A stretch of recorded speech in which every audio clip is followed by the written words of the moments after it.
Good afternoon and welcome to our webinar on with our special guest, Iran Nazario. My name is Yana List. I'm an education specialist at Foundations, Inc. Welcome to our Beyond the Conference webinar series, where we are really excited to bring you ongoing conversations about key issues in education. Before we do that, I want to give you just a little bit of background on Foundations, Inc. We are a national education nonprofit located in Mount Laurel, New Jersey, but working nationwide.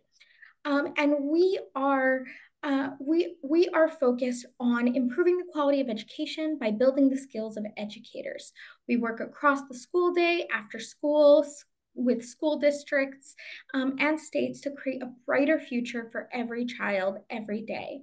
If you're interested in learning more about Foundations, you can follow us on social media, and I'll drop the info in the chat as well. You may already know about us from our signature professional learning experience, the Beyond School Hours Conference, which is held each year in February. In 2025, we will be in Orlando, Florida from February 13th to the 16th, and we'd love to have you all as our guests. Registration is now open, so we would love to see you then. Now, I would like to welcome our facilitator for the day. Iran Nazario is a public speaker and expert. He has worked in the program management, gang prevention, youth outreach, engagement, and community support field for 30 years. His publications include a co-authored poetry book, Bullets into Bells, that describes the impact of gun violence on individuals across the state of Connecticut, and his memoir, Rage to Peace, hopes to inspire readers to embrace positive change in their lives. He's an expert in gang prevention and mediation with a proven impact in the management of staff and programs, as well as one of the first individuals to tap into the formerly incarcerated as a resource to bring peace to his community. He has trained and presented for youth service agencies, court support services, schools, and many others at a local and national level.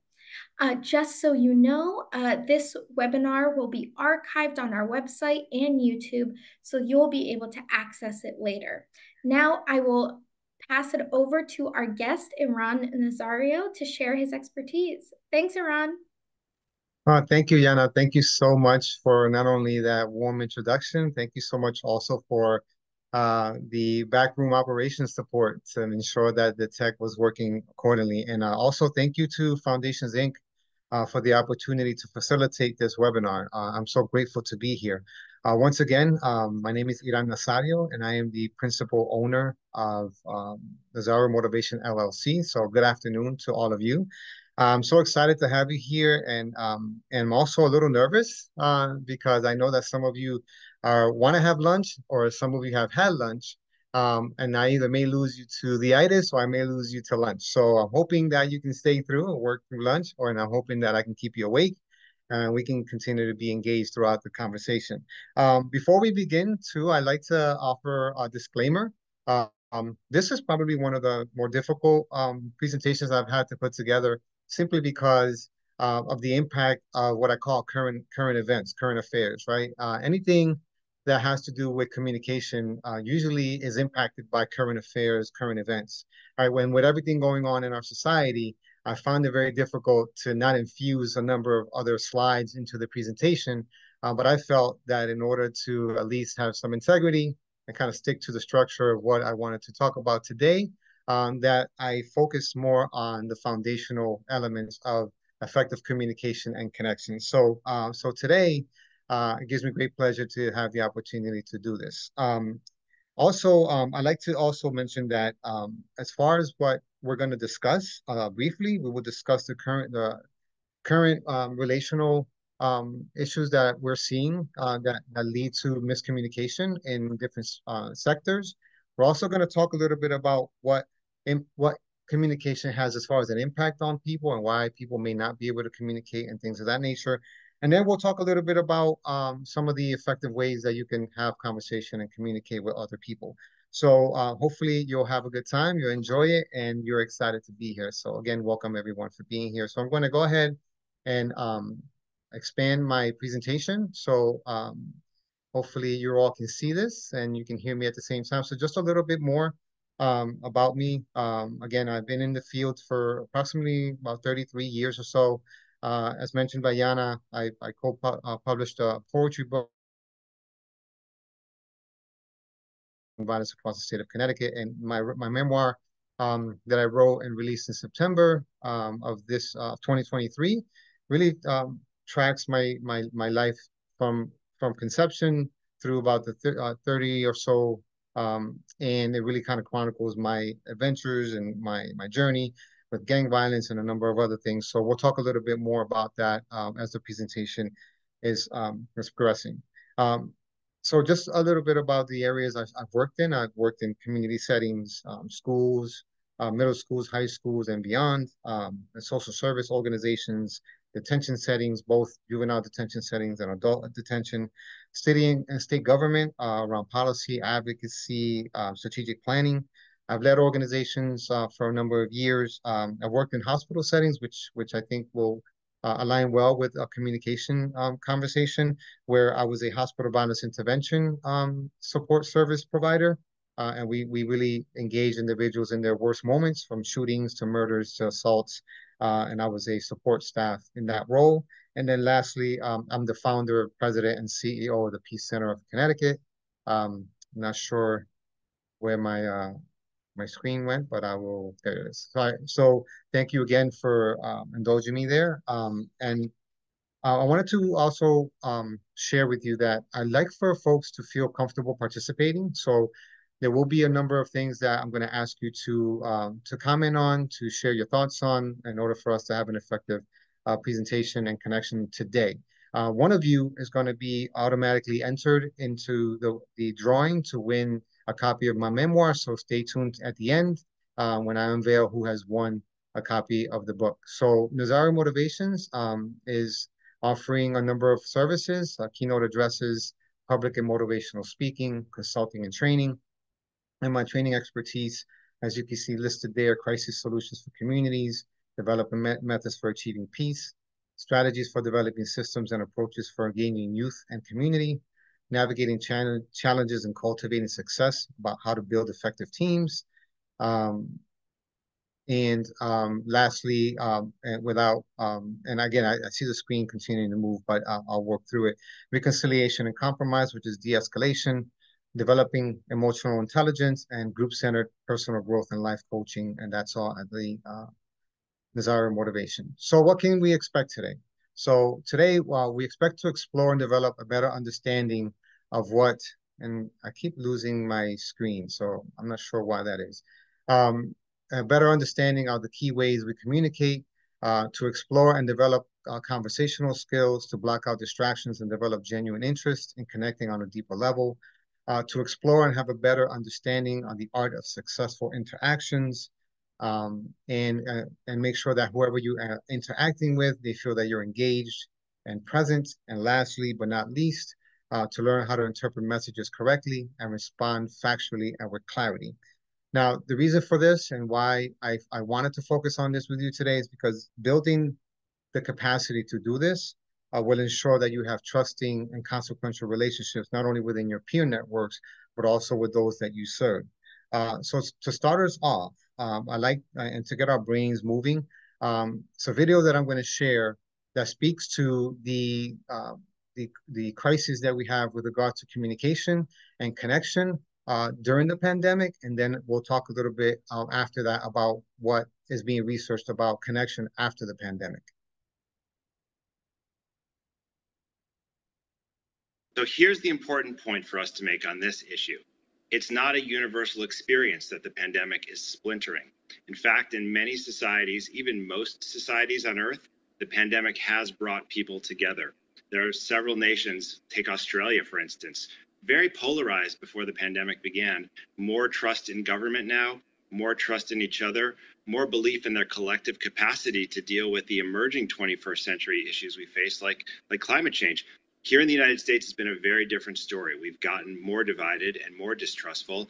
Frankly, I think divisive leadership has been a very big part of that. We have picked up on divisions that were there clearly before the pandemic and just gone nuclear with them. And so I think the big question before us right now is there a project that we can do together that's going to somehow bring us back some notion of collective good? It's hard to see it right now. So if this is sort of an America-specific phenomenon that we're seeing, I just want to read an anecdote to you that was in this ProPublica story. And this is just one of many that Sarah chronicled. And this is about a teacher in a state where masks were not required for students to wear. And so she thought she would persuade her students to wear masks by telling them about her 20-year-old daughter, Olivia, who has a neuromuscular condition and requires 24-hour care. She even put up a photo of her daughter in a wheelchair. And she said she didn't know how Olivia could cope if she in fact came down with COVID. And she pleaded with her students, saying, I cannot mandate you to wear a mask in my class. However, for the sake of my daughter and potentially others, I will make a continual plea to wear one. She brought a box of masks into the classroom, and just a few were taken from the students to wear. And that is just one example. There are business owners that are constantly being yelled at, a hairdresser.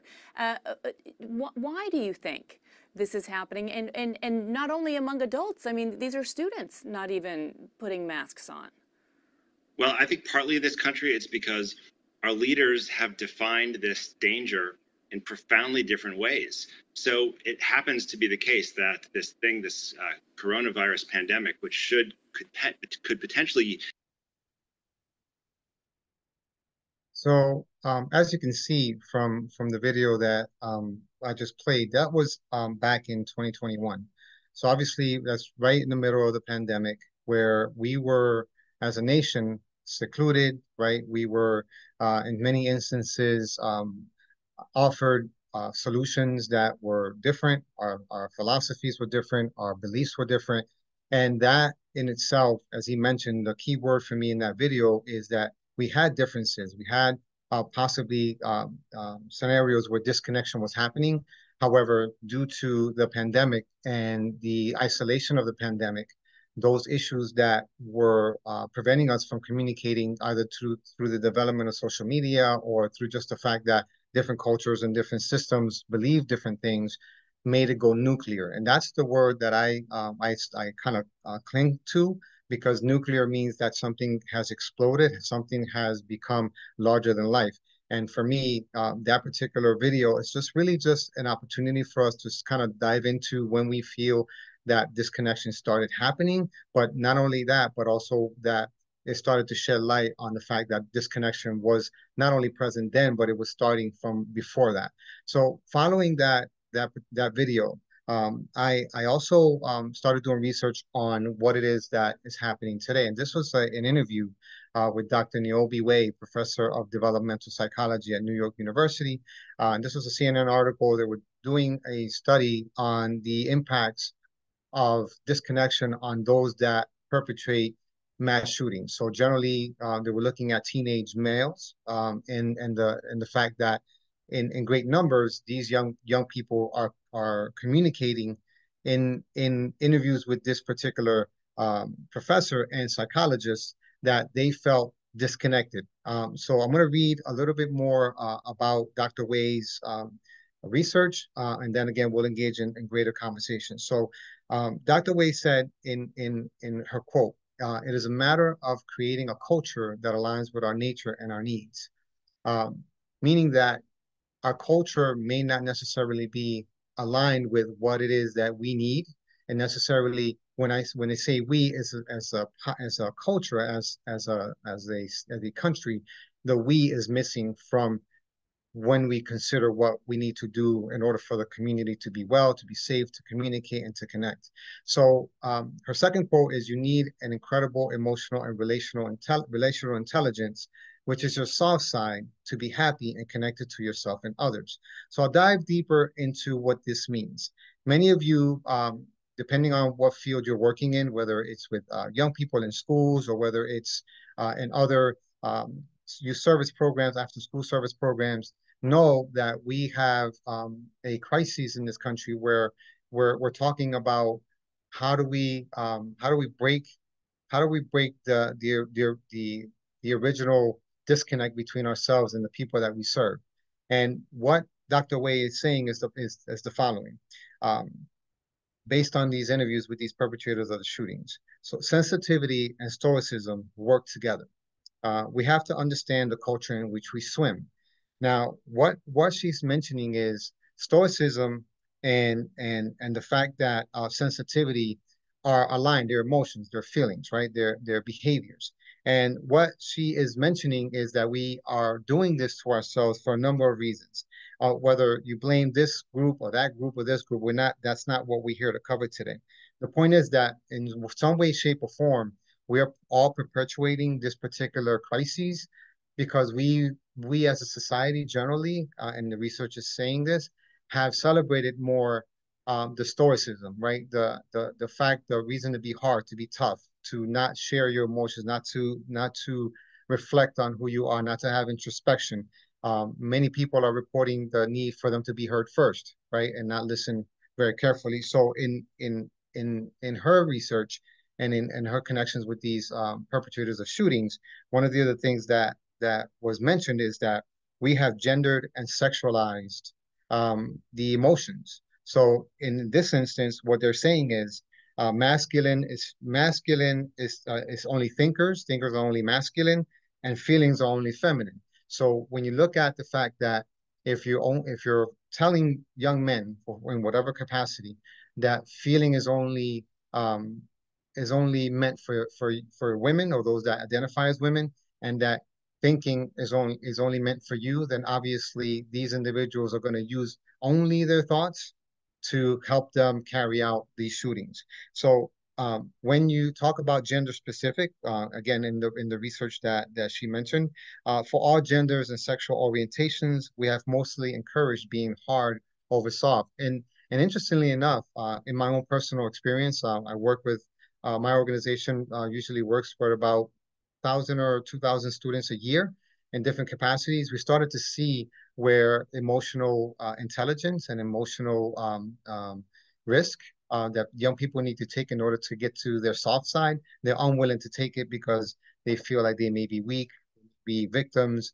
or they may be teased because they actually are emotional and actually feel emotional. But we've also learned a number of other things, and you can probably relate to this. Usually, hyper distraction is meant for or is meant for people that have some type of diagnosed medical condition where they can't focus, right? But what we're seeing more and more with the infusion of social media and a number of other platforms, that young people are even more distracted. So hyper distraction is something that has come to play when it comes to the disconnection crises, and also hyper disengagement. Previously, it was only associated with elderly disengagement, where the elderly, once they reached a certain age, would be isolated because whoever it was in their families would die out, or whoever it was in their community would die out, and eventually they would have what's called hyper disengagement because again they had no one. And young people and people in actual in the presence of one another are starting to experience hyper disengagement from one another. Um, as we move forward, I wanted to invite you all that are here to participate in this activity if you can. So what I like for you to do in the chat, I'd like you to share your view on what determines the following: effective connections, effective communication, active listening, and prospective responses. So go to the chat. You can choose either of the four, and just when you write in your chat, just write effective connections and then what you feel it determines that. I'm going to read a few of them. There are no wrong answers. This is not a test. It's not 5 + 5 = 10. This is just an opportunity for me to learn from you what it is that you feel contributes or what determines the following: effective connections, effective communication, active listening, and prospective responses. So I'll hold off for a few minutes, and then I'll read some of the chat and see what you think or what your perspectives are.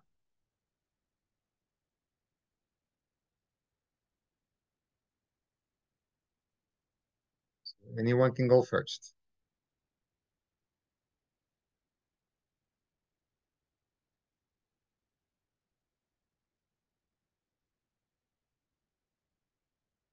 Thank you, Susan. I see that you have commented.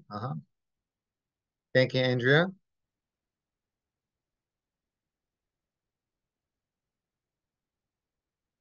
Thank you, Verlina Adame, for your comment. A few more people, if you're ready. Again, I promise I will not grade you on these. I'm looking forward to learning from you as well, as we are all teachers and students. Um, I will all at the same time. Thank you, Callie. I believe that's how it's pronounced. Uh, Michelle, Alyssa, Carla, thank you. Thank you everyone for chiming in. One or two more folks. No one has been wrong because like I said, there are no wrong answers. Tama Solkowski and Chandrika Reynolds, I believe, is who I'm seeing. Thank you so much.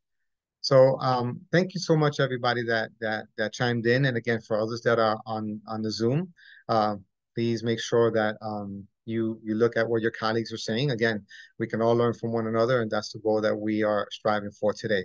So what I'd like to do next is actually get into the actual definitions. So we'll read through them. Again, no one was wrong, everyone was right, but we are here to learn from one another. So first, let's talk about effective connections.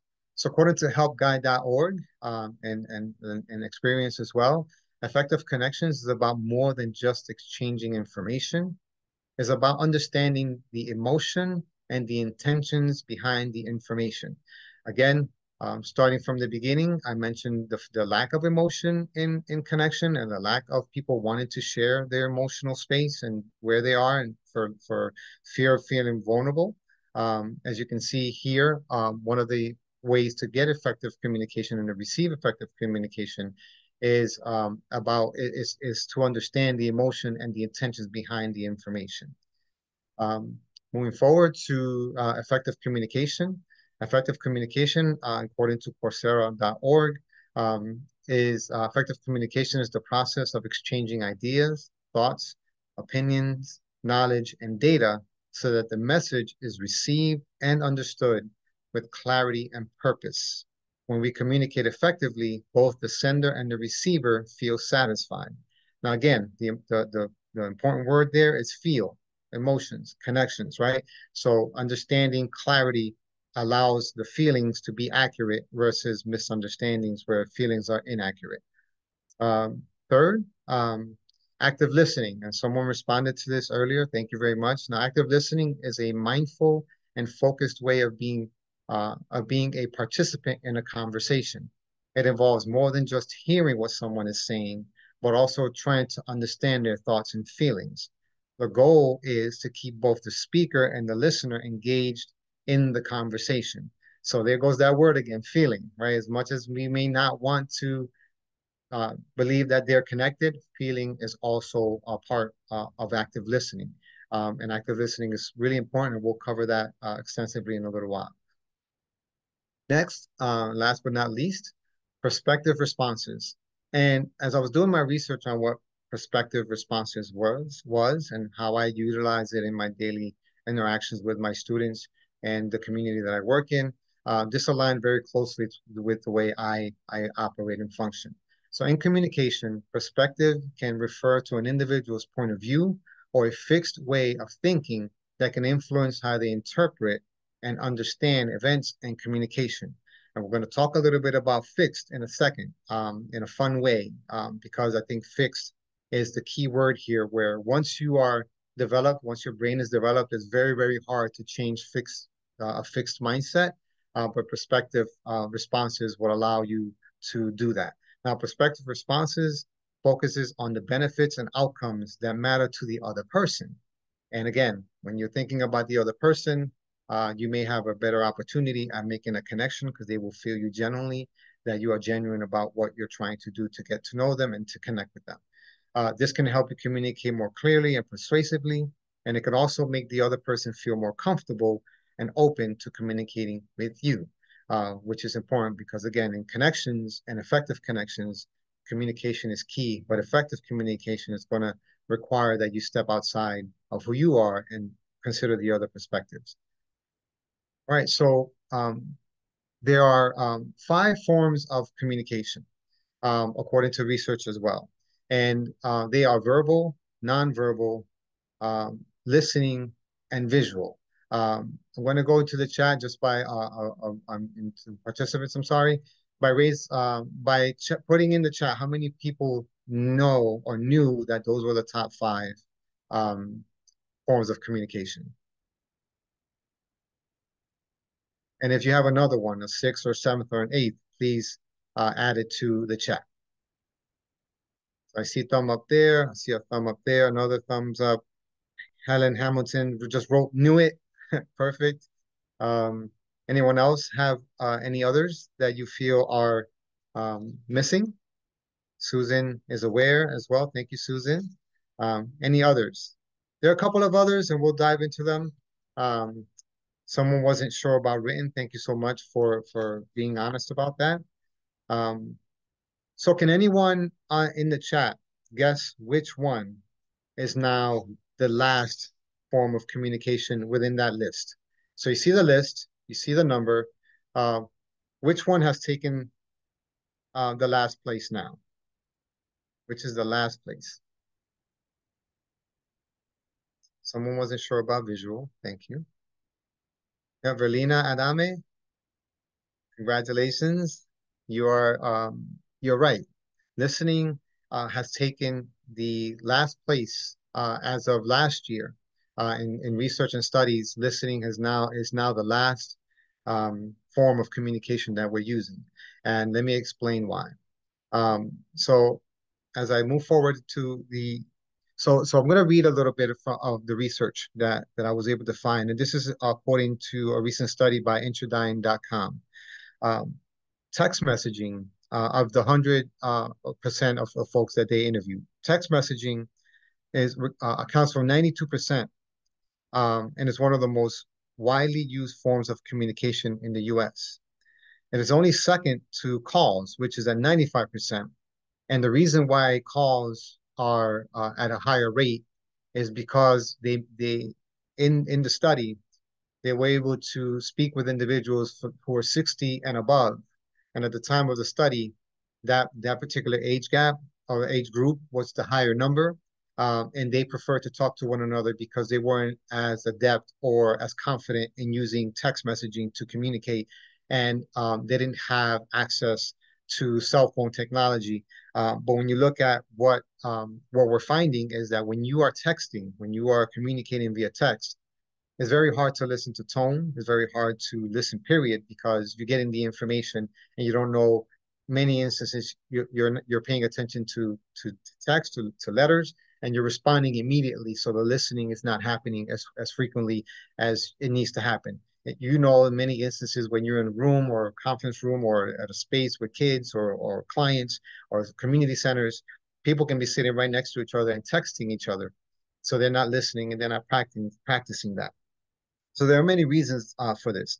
The speed of texting, the convenience, right? The ability to create a written record for all communication for future reference. But in younger generations in particular, they prefer texting over more traditional forms of communication because they feel that it's less disruptive. They appreciate the ability to respond to message accordingly to their own schedule. Whatever pleases them, is what they will lean on, and that's the kind of thing that we are dealing with when it comes to these top 5 forms of communication. So thank you everyone for chiming in and giving a little bit of your perspective. Now, what I wanted to do here is share a little bit about my story and align it with communication and explain the importance, right, of positive and effective connection. So I'm born and raised in the city of Hartford, Connecticut. It's a small city in Connecticut. And for me, my communication with as a child growing up was the type of communication that many of you may experience with young people, or you may have experienced yourself. Old school, very old fashioned. You only spoke when you're spoken to. You don't question the authority of an adult or an authority's decision. You have little voice. But for me, it became a little bit more, unfortunately, abusive. My parents were extremely abusive when it came to making sure that we respected or there was respect in the home, and the abuse took the form of torture, punches to the chest, kneeling on a cheese grater for hours at a time in order to teach you a lesson, even if they felt you spoke out of turn or that you spoke in the presence of other adults, to the point that I was removed from my parents' custody, placed in foster care, and then it eventually wound up in prison and things of that nature as a young teen. So for me, having to bottle up what I needed to say, being smothered that way, created what I call this young man that had the music inside him, like they say in Espanol or in Spanish, tiene la música por dentro, and that's someone who's holding on and carrying all this rage, trauma, pain, right? Words, things they couldn't say. And many times, what we may not understand is that the way that we teach our young people to communicate or not communicate will determine how they end up in the future and how you end up receiving them. You may receive young people who you feel are hyper or explosive or angry, and if you can almost always trace it back to a young person who wasn't allowed to share their emotions and their feelings freely as a young person, and therefore when they finally do, they do it in a way that they feel is very aggressive, and gives them power over someone else. So that's what you might be experiencing. So I wanted to share that because once I did that, not only did I hurt myself, I hurt my opportunities and I hurt my community. And I think it's important that we understand that many people that we're dealing with and we talk to and are not able to connect with us come from a space of trauma, and trauma is real when you talk about communication and how it impacts you when you're communicating with others or trying to establish connections. So I wanted to what I wanted to do was talk a little bit about and again that's not the right slide. What I wanted to do is talk a little bit about an opportunity that I had. And again, the slide that I'm looking for is not presenting itself when I go backwards to the next slide. So my apologies. Um, yeah. So what I wanted to do today is talk a little bit about my first experience with what I call effective communication and connections. So in my memoir, Rage to Peace, on chapter 22, the chapter is Rivals Turned Advocates. During this particular chapter, I talk about my influence while I was a member of a gang that had about 3,000 or so members.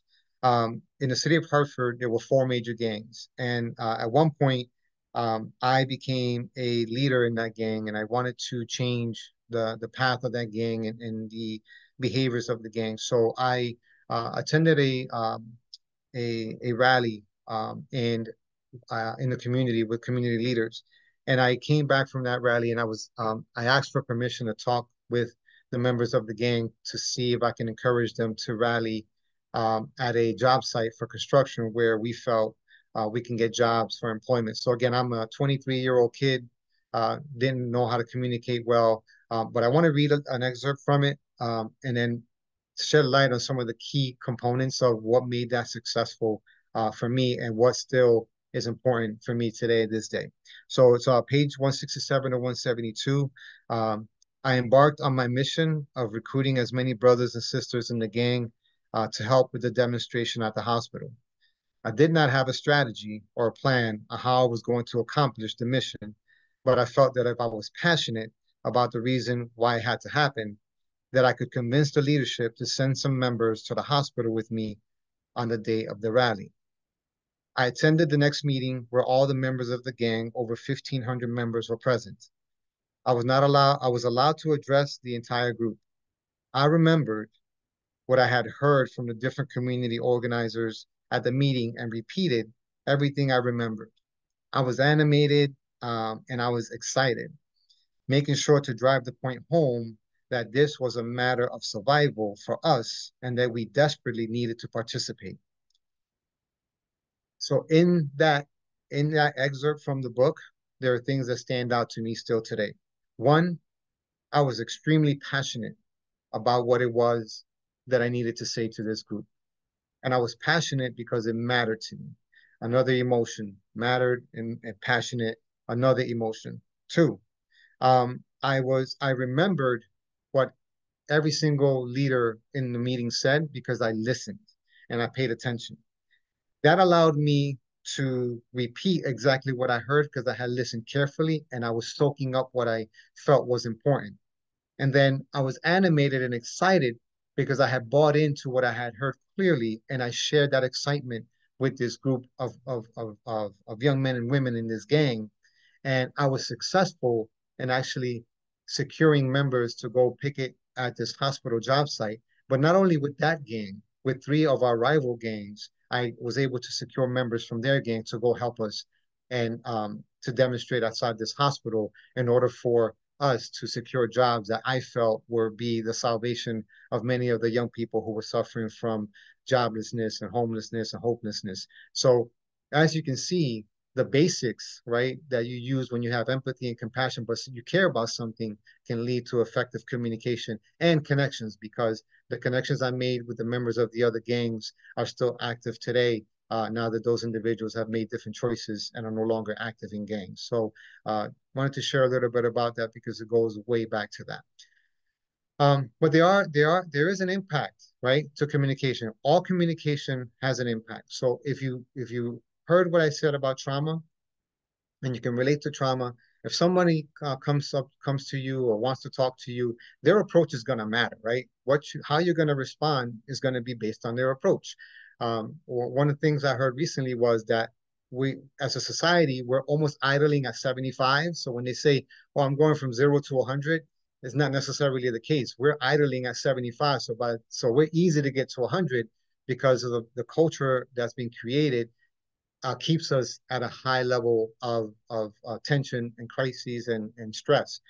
So I wanted to share something funny, but something that's very powerful with you all. So bear with me. And if you know this, sorry. This is Joy coming to you live in Riley's mind. Make some noise! Sadness is in the house. It's anger. Let me at him.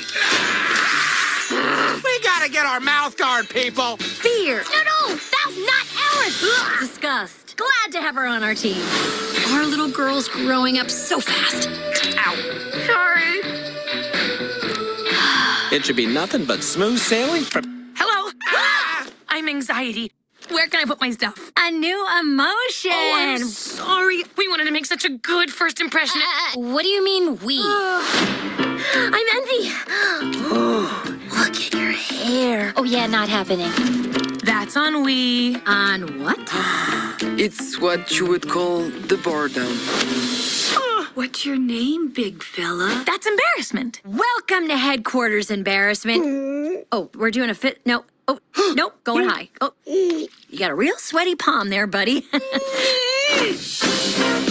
Look, we all have a job to do. I plan for the future. You want to sit with us? These girls are so cool. We can't let her know we're excited. I got this.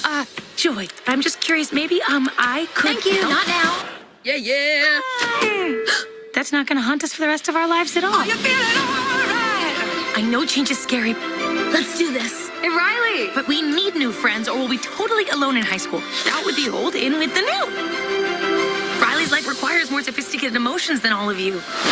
You can't just bottle us up. We are suppressed emotions! Let Operation New Riley begin. You aren't packed yet? I'm the worst! Well, that's a preview of the next 10 years. Come on. Riley needs us. Have I ever steered you wrong before? Many times. What is that? It's the sarcasm. Sarcasm? Boy, are we so lucky we ran into you guys. Boy, are we so lucky we ran into you guys. Wow, those guys are jerks. Wow, those guys are jerks. So as you can see from that video and that trailer, there are a number of emotions that are highlighted here. So is joy, sadness, anger, disgust, fear, anxiety, envy, ennui, nostalgia, and embarrassment. These all reflect the challenges of growing up and facing the unknown during puberty. Also, it's also active in us, and that's why the slide text is youth brain activity is also active in us. What this means is that all those emotions that you are going to deal with when it comes to your population of young people that you serve, or even adults, are all embedded in this program that makes us who we are, right? And every single one of those emotions, including others that are not present in that clip, are contributing factors to how we communicate, how we react, and how we respond to one another. So those traumas that I spoke about earlier can elicit responses to that type of communication, right?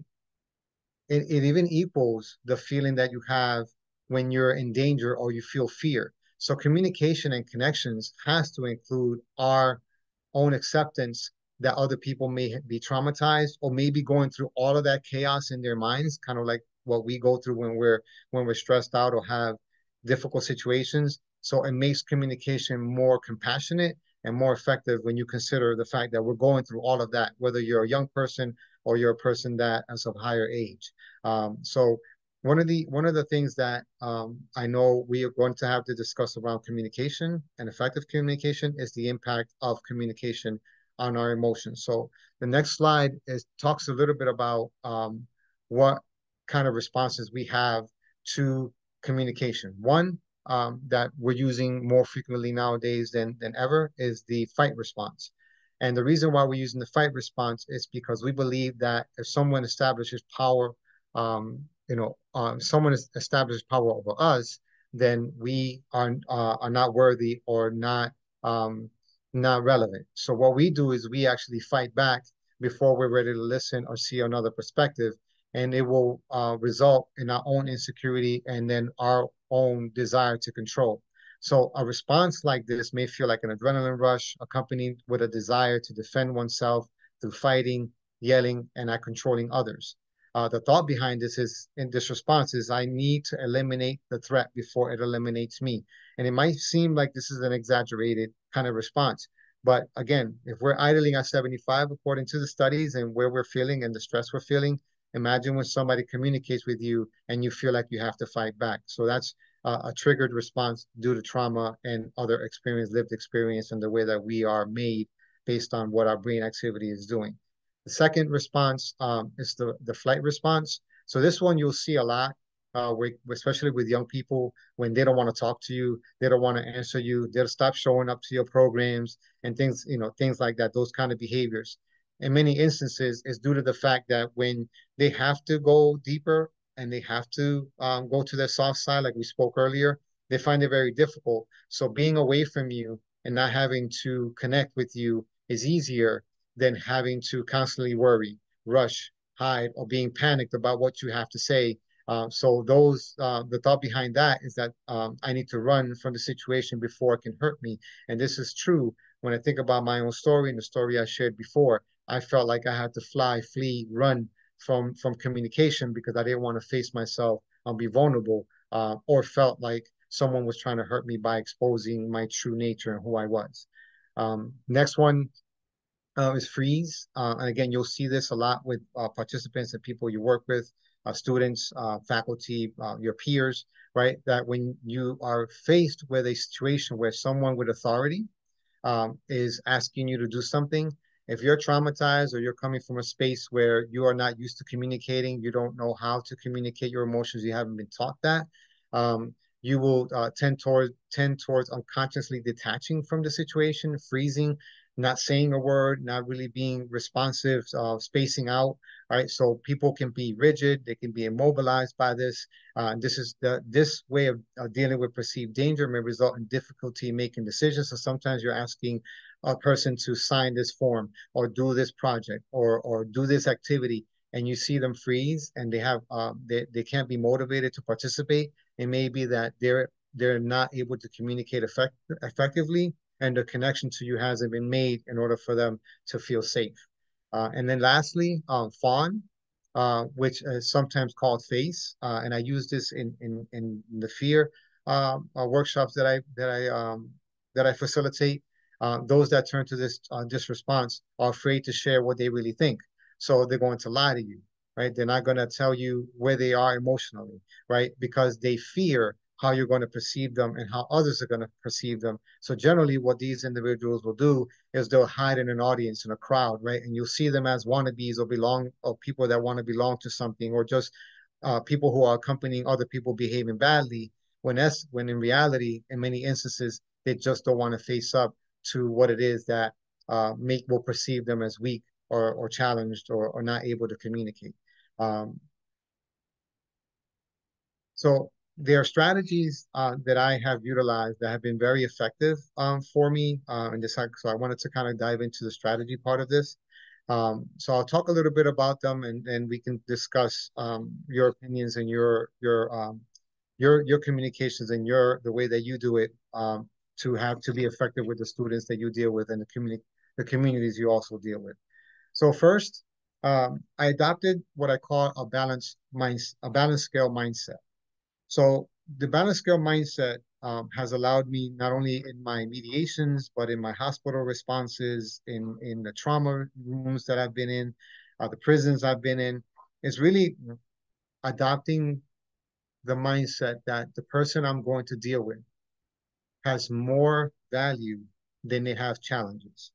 And by that I mean, if I have, as you look at this image, if I have already placed the person I'm going to communicate with, whether it's a group or an individual, in the positive side of the balance scale, everything that's good about them. You know, they dress well, right? They speak well. They're succeeding at this. They have a loving family. They care about their friends, right? So all of this is on the positive side of the balance scale. When I deal with them in a situation where they may be agitated, angry, upset, quiet, or whatever it is that they're feeling, I've already created an image and a likeness of them that's positive. So this affords me the opportunity to accept some of the things that they say that may be hurtful, that may be challenging, that may be due to aggression or anger or resentment or trauma, and absorb those comments and those words and those actions with a little bit more tolerance, because I've already given them a value that is greater than probably they're giving themselves. So if I'm dealing with you and I see you and I'm going to deal with you and it's a negative situation that has to be resolved, I've already seen the greatness in you. So adopting that balance scale mindset has allowed me to enter into even spaces where people were my rival enemies. That, you know, again, mediating gang conflicts and things of that nature. You have to walk into spaces where individuals don't like you, but you have to be able to see them and their humanity and their value, and that allows you the patience, the capacity, and the tolerance to deal with the situation and actually arrive at a place where you resolve the conflict or the situation in an effective way, which leads to effective communication and a connection with that person. Second is what I call the repower of words. So how many of you know the term kill two birds with one stone? Right. So for me, as a peace practitioner, somebody who practices peace and works for peace and looks to create peace in the communities and schools, etc. Every time that I heard that or I repeated that same thing, I felt like it was contrary to who I am and what I do. So I came up with caress two birds with one hand. So it still communicates the same exact message. However, it communicates it in a much more effective and peaceful and positive way. So even if someone hears it for the first time, they know that I mean that I can do two things at once, right? Or to achieve two things with one act or one action. However, changing the words, caress two birds with one hand, makes it much more palatable, much more interesting, much more peaceful, and you're actually much more positive, not only to yourself, but in how you communicate. The next one is another one that people use a lot when things are not going right or things don't look right. They'll say, not my circus, not my monkeys. Not understanding that young people or people in groups, after school programs and community centers, when you use the term monkeys or you use the term circus, you may not be meaning it that way, but to them they hear it, and now all of a sudden they're associating themselves with animals, monkeys, right? A circus. So when people start buying your words, they guess what? They'll start changing their actions to satisfy how you think about them and what you feel about them. So in this instance, the repowering of words. So be mindful that your words have power when you're dealing with people, and how you use your words can impact people very, you know, very deeply as you communicate with other people. The next thing is something that I learned a long time ago, but I recently started applying again in my communication. It's called rhythming. Now, rhythming is like what you would probably use to define dancing or define movement. But rhythming in communication is similar. It's like a sway, right? It's like you talk, I talk, you talk, I talk. There's this beautiful dance of communication. So the definition, rhythm in communication embodies the natural flow and cadence present in spoken language or nonverbal expressions. It acts as the heartbeat of effective communication, creating a harmonious pattern that enhances engagement. Whether through speech, gestures, or pauses, this rhythmic essence establishes a captivating connection between communicators. Recognizing and harnessing the rhythmic flow is pivotal for impactful and resonant interactions. So again, rhythming is just another tactic. If you've heard it for the first time, you don't be alarmed or surprised. It's something that we do, but we just don't necessarily have a definition or something that we can assign it to. But it is what we call rhythm and communication, or rhythming. For groups and individuals that utilize this communication and that use this communication and manifest in groups and presentations. This is known to foster better retention and comprehension. This increases confidence when communicating and improves a person's ability to share their voice with clarity. So examples of how you can use this is in group discussions, educational songs, debate structures, mnemonic devices that use rhythmic phrases and aids in memory, rhythmic reading. Again, you'll have this slide. This will be afforded to you so you can read what it means or what the definitions of those are moving forward. Then there are a few other ways that you can do this in your presentation style, in oral reports, in collaborative projects, storytelling, and role playing, right? So all of these are rhythmic communication practices, right? These are structural practices that you can embed in your systems, right? In your facilities, in your schools, that will help have almost like a more consistent and present flow of communication. This will contribute to people being able to speak clearly, factually, with more confidence, more help, and more understanding based on the fact that they feel that it's an even balance of communication, listening, and feeling, participating, right, and all that, all of those emotions that people associate with communication. Now, one of the other things that we have to consider is the introspective steps, right? So many times I talked for a while about the emotional parts of this, right? How we communicate, how it makes us feel, and how we respond to how we feel. But these introspective steps are very, very basic steps. So rhythming is a structure, and active listening, and all these are practices, but these are introspective steps. So they include the following. So steps to communicating more effectively. Start with you first, right? So ask, what is stopping you from communicating well? What is stopping you? Because things stop us, and it's clear that they do. So what is stopping you? Second, pay attention to nonverbal signs. Third, keep stress in check. Fourth, assert yourself in a peaceful, positive way. Doesn't have to be negative assertion, but positive assertion. Become an engaged listener. Next is steps to prevent stress from entering communication into the communication exchange. So pause to collect your thoughts. Make one point. Deliver your words clearly. Wrap up with a summary and then stop. Be willing to compromise, agree to disagree, and be okay with non-closure initially. You're not always going to have the time to close the deal, to close the issue, but you should make time to revisit it, but be okay with non-closure as long as you've done your very best to arrive at a solution in the first place. Next, Ways to become a good listener. And this is something I learned recently, bullet item number 2. But first, focus fully on the speaker. There's actual research that indicates that if you favor your right ear, you actually listen better. And they attribute it to the way that the brain is wired to listen from the right ear versus the left ear. So don't feel weird that you're standing with your right ear facing someone. It actually is proven science that people listen better, and it actually triggers a different part of the brain, which is the more compassionate, softer side of the brain when you listen from your right ear. Avoid interrupting or trying to redirect the conversation to your concerns. Show your interest as one being in what is being said. Set aside judgment. Um, Provide feedback and hear the emotion behind the words.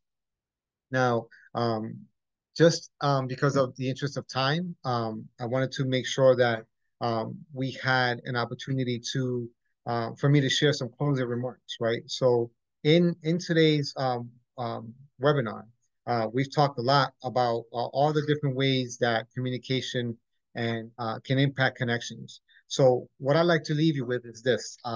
So effective communication and connections is going to require the following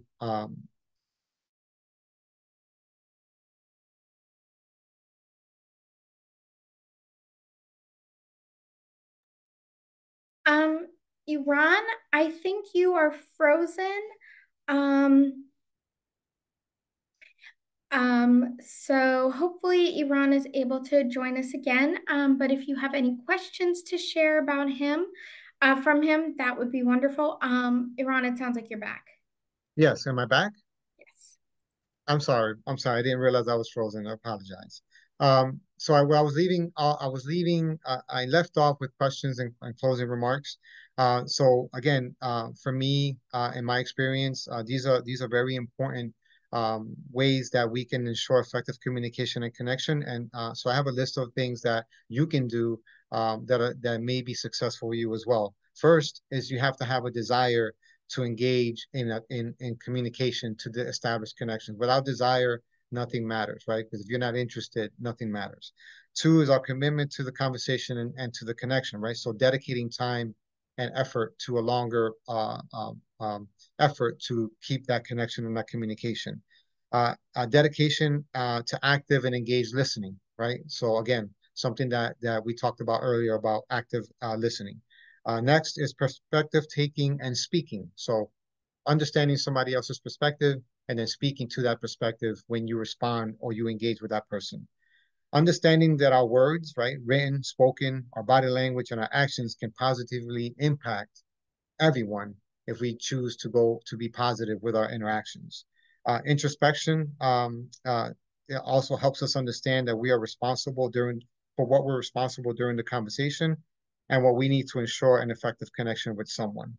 7, let's create spaces that foster understanding, open dialogue, sharing roles, images that encourage acceptance, patience, and celebrates a safe, brave, and positive climate within those spaces. So not just your talking and how you approach things, but also what does your space look like? Does it encourage and welcome that kind of safe environment for people to feel vulnerable to speak their true selves, to build and establish deeper connections?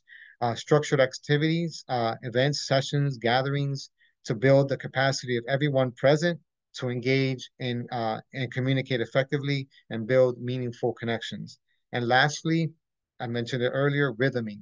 Rhythming just allows for a fair and balanced approach to communication. Just like you want to be heard, I want to be heard. So the more we have this sway, right, this rhythming, this opportunity to connect, the easier it will be for people to feel like they're engaged in a fair conversation that will be impactful and positive and lead to a long-term connection. So hopefully you can still hear me. I hope I'm not frozen. Um, but just quickly, 'cause I know we're running out of time. Just wanted to say that every person here, I'll send a training completion certificate for you to have. And this is really your opportunity to really make a pledge to commit to dedicating time to building effective communication and connections within your peers and your groups and those that you supervise, oversee, work with, support, and help. So we'll get all your email contact information and your names, and I'll send these over to you. I believe in you, and I'm grateful for the opportunity to be here. Lastly, this is how you can reach me. This is all my contact information. So Iran Nazario at NazarioMotivation.com. My website, NazarioMotivation.com. Cell phone directly, 860-922-0439. You can scan that QR code or that code there, and you can actually go to the website where the book is being offered. And this is an opportunity for you to learn more about the memoir if you like that, or to reach me directly if you have questions or you have other thoughts that you want to share that we weren't able to cover today. So I'm going to stop this. I'm going to just go to the participants. Again, thank you so much for the opportunity to be here and to be with you, and more importantly, I want to thank you for everything you do to help other people. You are the champions that we need. You are the voices that we need. You are the energy that we need. And without you, our societies would be far worse off. I believe that we are better together, united, and I'm hopeful that we can engage and connect in the future. So again, thank you, Foundations Inc., for this opportunity. And again, I look forward to connecting with you in the future. Take care. Thank you. Thank you, Iran. And I am very happy to announce that the winner of our raffle for a copy of your book is Carla Easley. So Carla, thank you so much. And we will be in touch about getting that book to you. So thank you everyone for joining us. We would love if you would take just a moment to fill out our feedback form. It's been shared in the chat box, and I just shared it again so we can know how we did and how we can continue to support you. And a huge thank you to Iran for offering such a wonderful and informative session. A certificate of attendance will be sent to all of you who attended live. And we hope that we will see you at future Beyond School Hour, Beyond the Conference webinars. So thank you, everyone. We value your feedback, and hopefully we'll see you next time. Thank you. Thank you, everyone. Take care.